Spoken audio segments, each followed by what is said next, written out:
Hey hey hey, selamat datang lagi di channel ini. Channel yang memberikan informasi seputar anime. Kali ini aku akan membahas alur cerita anime yang sangat menarik nih. Oke, nggak perlu bertele-tele, langsung aja kita mulai ya.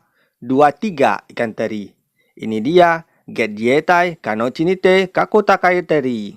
Ingat, jangan lupa untuk di like, komen, dan subscribe ya, agar aku bisa jadi orang kaya. Cerita anime ini dimulai dengan memperlihatkan seorang pria yang bernama Itami Yoji. Walaupun dia udah om-om, dia ini merupakan seorang wibu.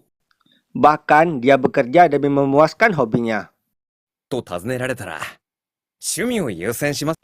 Pada suatu hari, Itami pergi ke sebuah pameran manga terbesar di Jepang yang diadakan di Ginza setahun sekali. Bahkan di perjalanan dia menghayal kalau dia itu masuk ke isekai. Itami sangat bersemangat pergi ke tempat itu. Sampai-sampai dia di jalan menabrak tembok karena terlalu bersemangat. Bahkan si Itami sempat pingsan sebentar. Saat pingsan dia melihat di sana ada seekor elf, penyihir, dan juga seorang loli gotik.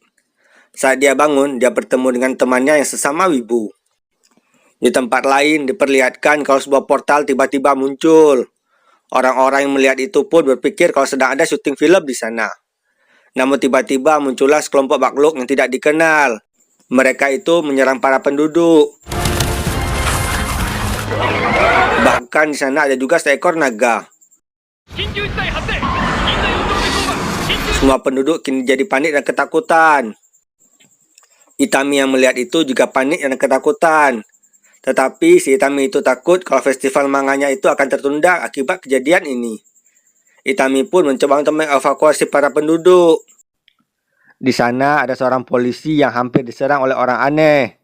Itami langsung dengan mudah mengalahkan orang itu. Kemudian Itami menyuruh polisi untuk evakuasi secepatnya. Ternyata si Itami itu adalah seorang pasukan khusus di militer yang memiliki kekuatan di atas rata-rata. Akhirnya para penduduk berhasil dievakuasi. Di tempat lain, para orang di dunia lain sedang bingung mengapa mereka berada di sana. Dan sekarang pasukan bantuan telah datang untuk melawan makhluk dunia lain itu. Dan mereka pun akhirnya bisa menang.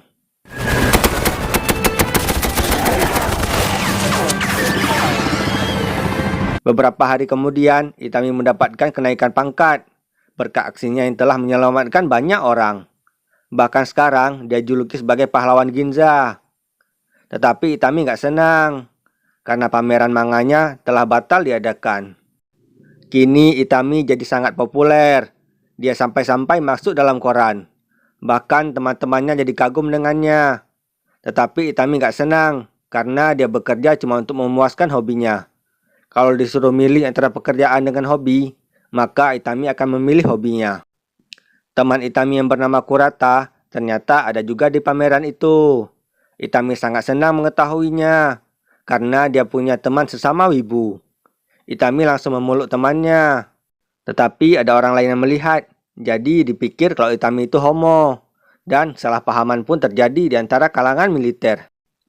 Beberapa hari kemudian, Perdana Menteri Jepang mengumumkan akan membentuk sebuah tim untuk menjelajah portal tersebut.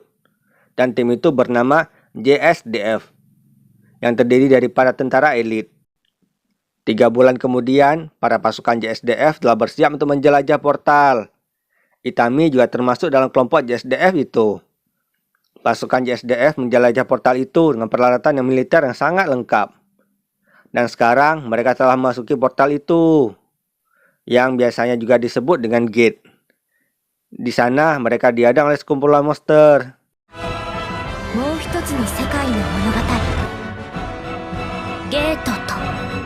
Berpindah ke tempat para penduduk dunia lain, di mana ada sebuah kerajaan yang mengalami kerugian besar saat melawan tentara Jepang. Seseorang yang bernama Marquis Kassel protes ke rajanya. Raja itu bernama Kaisar Mol. Mereka sedang kesusahan karena mereka telah kehilangan 60% pasukan tentara mereka akibat serangan dari Jepang. Tiba-tiba ada yang melapor kalau musuh telah menguasai wilayah di sekitar gerbang. Musuh juga memiliki sihir yang aneh yang nggak pernah mereka lihat sebelumnya. Mendengar hal itu, Kaisar Mod berniat untuk membentuk sebuah aliansi untuk menyerang musuh. Markus Kastel melarangnya karena akan menimbulkan banyak korban. Tetapi Kaisar tetap akan menyerang. Sekarang, Kaisar telah mempersiapkan pasukan aliansinya untuk menyerang Bukit Arnus di mana pasukan JSDF berada. Pasukan aliansi telah berkumpul sebanyak 300.000 orang, sedangkan JSDF hanya berjumlah 10.000 orang. Tetapi ada seorang petinggi aliansi yang bernama Raja Duran ragu dengan penyerangan ini. Saat penyerangan pun akhirnya tiba. Ratusan ribu pasukan aliansi bersiap untuk menyerang JSDF. Namun tiba-tiba ada yang melapor ke Raja Duran kalau Kaisar Mod dan pasukannya telah menghilang. Namun karena nggak ada waktu lagi, mereka tetap melanjutkan penyerangan.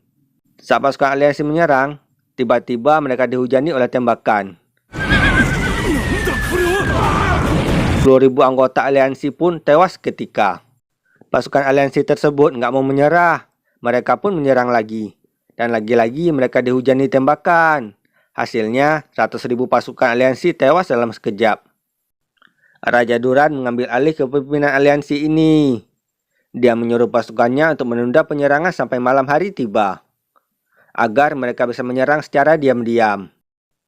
Dan ternyata seluruh pasukan aliansi itu telah masuk dalam jebakan JSDF. Mereka diserang habis-habisan oleh JSDF.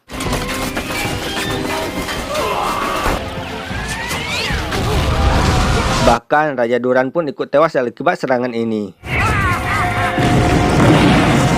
JSDF pun berhasil memenangkan peperangan ini.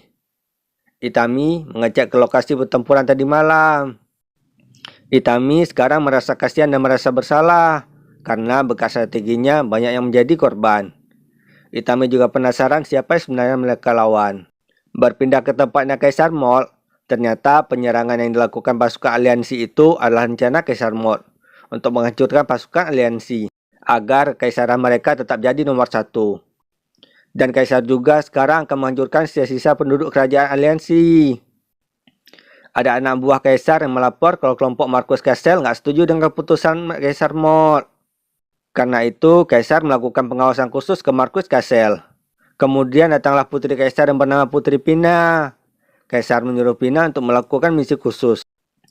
Berpindah ke bumi, pemerintah Amerika sedang berusaha untuk mengambil alih portal yang muncul di Jepang. Karena mereka ingin mendapatkan sebuah energi di sana.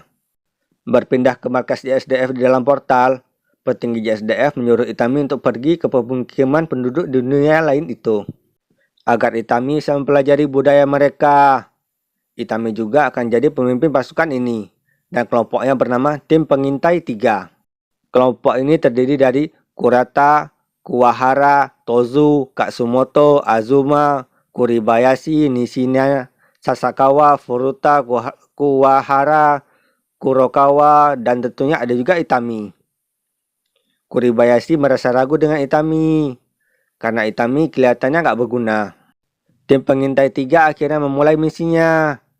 Mereka telah sampai sebuah desa yang bernama Desa Koda, dan mereka berhasil berinteraksi dengan penduduk di sana. Kurata yang juga seorang wibu merasa kecewa karena nggak bertemu dengan gadis telinga kucing di dunia ini. Sedangkan Itami berharap bisa bertemu dengan gadis penyihir, karena si gadis penyihir itu waifunya Itami. Itami dan Kurata pun sangat senang membahas anime di tempat kerjanya. Sampai-sampai anggota lain merasa mereka berdua itu aneh. Tim pengintai 3 terus melakukan perjalanan, dan tiba-tiba mereka melihat hutan yang telah terbakar. Ternyata hutan itu dibakar oleh seekor naga raksasa. Mereka semua jadi khawatir, karena di hutan itu ada sebuah desa. Saat naganya kabur dan api telah menghilang, mereka semua menuju ke desa itu. Seluruh desa itu pun jadi hangus terbakar. Itami nggak sengaja bertemu dengan seorang gadis yang berada di dalam sumur di sana. Ternyata gadis itu seorang elf. Tim pengintai 3 pun langsung melawan elf itu.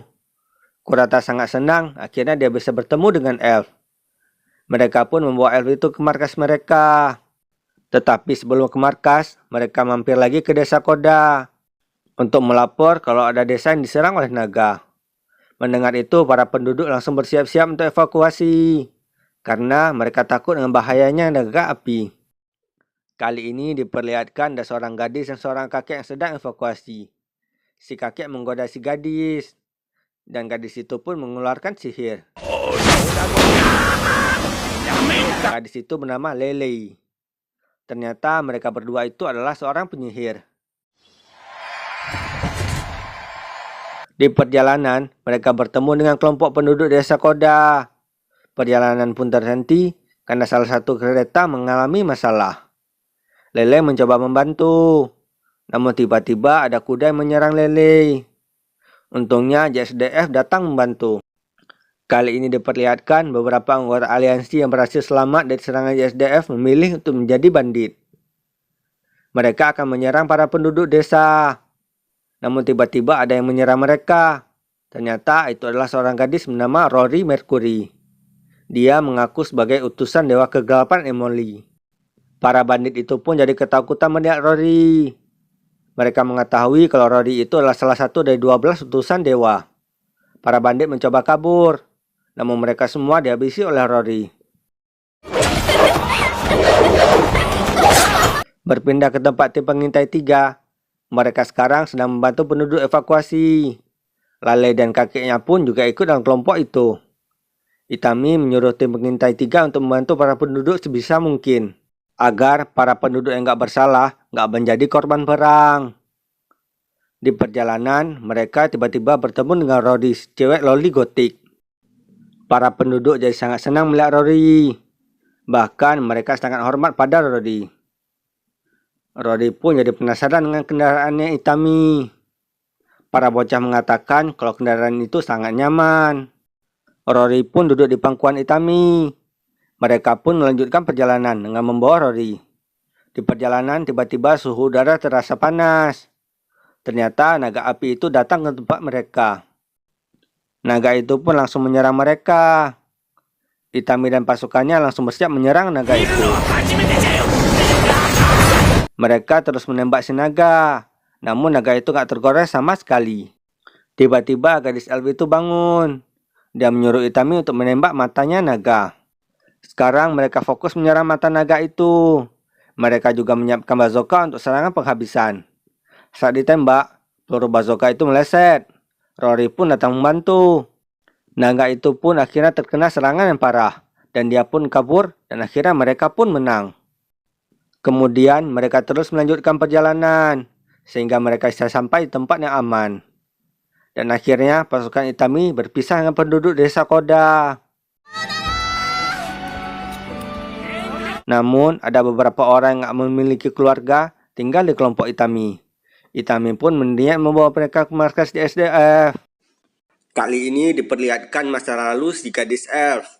Gadis itu bernama Chuka Luna Marcheo. Ayahnya menyembunyikan dia saat insiden penyerangan naga di desanya, sehingga dia bisa selamat. Kembali lagi ke masa kini, dia telah sadar, dan dia dibawa Itami ke markas JSDF. Berpindah ke tempatnya Putri Bina, dia sekarang dalam perjalanan untuk menyelidiki markas JSDF. Di sana dia mendengar rumor kalau JSDF telah mengalahkan naga api. Namun mereka masih ragu dengan rumor itu, karena naga api itu adalah ras naga terkuat yang sangat susah untuk dikalahkan. Oke, sekian dulu alur cerita anime Get Jetai Kano Chinite Kaku Takai Keri kali ini. Terima kasih telah menonton video ini. Jangan lupa untuk di like, di komen sebanyak-banyaknya jika kalian ingin dibuat alur cerita anime seperti ini lagi. Terima kasih telah menonton semuanya.